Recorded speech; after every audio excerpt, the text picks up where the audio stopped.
যেতিয়া টকা আছিল লাখ বন্ধু আছিল এতিয়া লাখটা বন্ধু মই কলো ন লাখ টকা পকেটত আছে মানে লাখটা বন্ধু আৰু এতিয়া বন্ধুৱে দেখিলে ইফালে গুচি যায় নামাতি সাৰ মাতিছিল মানুহে কিন্তু এতিয়া নেদেখা হল বাবে মানুহে কণা বুলি মাতে সাৰ তেতিয়া সাৰ বুলি মাতে সাৰ তেতিয়া সাৰ এতিয়া কণা লখিমপুৰ বিহপুৰীয়াৰ এজন হোমিওপেথিক চিকিৎসকৰ কাহিনী এয়া এসময়ত তেওঁৰ কি নাছিল আছিল নিজৰ চেম্বাৰ আছিল গাড়ী ঘোঁৰা সকলোৱে মাতিছিল সাৰ কন্যাক পঢ়ুৱাইছিল প্ৰাইভেট স্কুলত কিন্তু আজি কটাইছে দুৰ্বিষহ জীৱন পকেটত নাই 3 টকা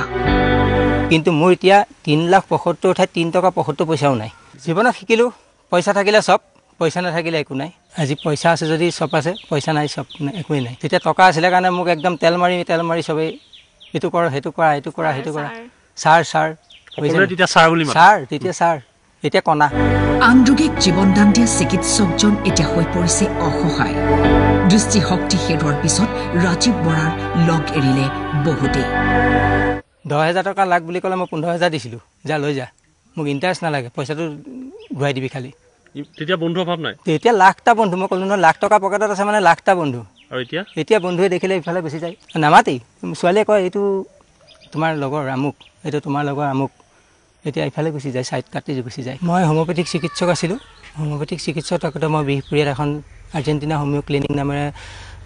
চেম্বাৰ এখন কৰিছিলোঁ আৰু তাৰ পৰাই মই যি ইনকাম হৈছিলে সেই ইনকামে মই ঘৰখন চলাই আছিলোঁ লগত ছোৱালীক মই প্ৰাইভেট স্কুলত পঢ়াইছিলোঁ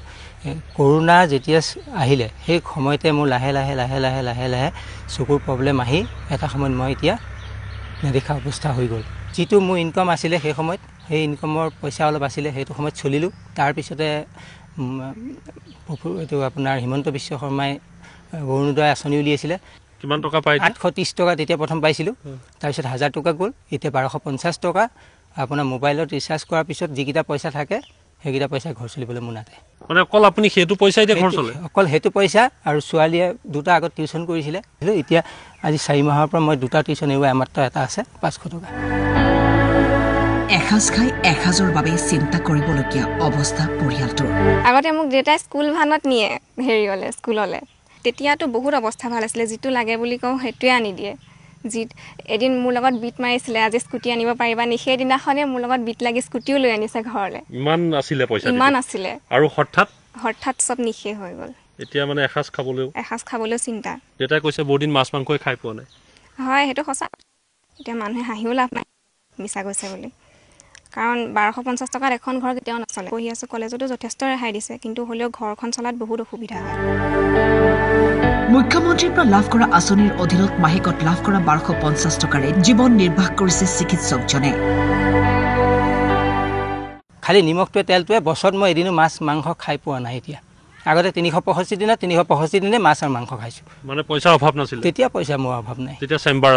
আছিলে মোৰ হোলচেল ৰিটেল দুইটাই আছিলে হোমিওপেথিক হয় ক'ত পঢ়া আপুনি হোমিওপেথিক মই হোমিওপেথিক এমডি কৰিছো নেশ্যনেল হোমিও কলেজ গুৱাহাটী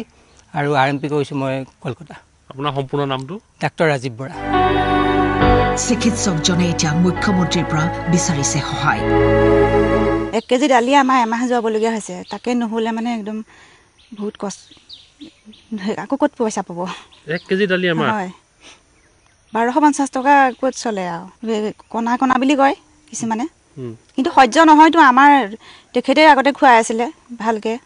এতিয়া যিটো পৰিস্থিতি হৈছে এতিয়া কথাই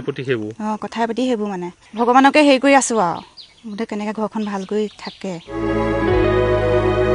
ব্যুৰো ৰিপৰ্ট টাইম 8